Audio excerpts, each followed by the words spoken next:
এই তো মাফি ভাই আমাদের সবার জন্য টিকিট কাটতেছে। এই পার্কে প্রবেশ করতে হলে দুই ধাপে টিকিট কাটতে হয়। প্রথম ধাপে 20 টাকা দিয়ে টিকিট কেটে ভিতরে প্রবেশ করার পর আবার 30 টাকা দিয়ে টিকিট কেটে মূল পার্কে প্রবেশ করতে হয়।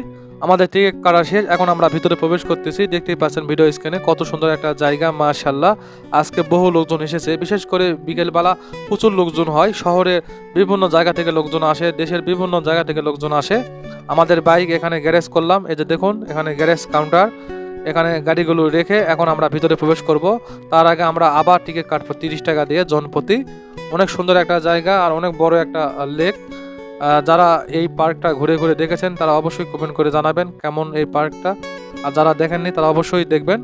রংপুর জেলা শহরে সবচেয়ে সুন্দর একটা জায়গা। বিকেলবেলা এখানে প্রচুর লোকজন হয়।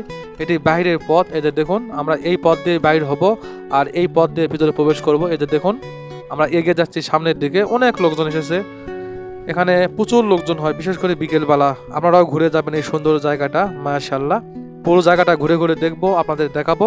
অবশ্যই প্রতিটা পর্বই দেখবেন, আপনাদের অনেক ভালো লাগবে।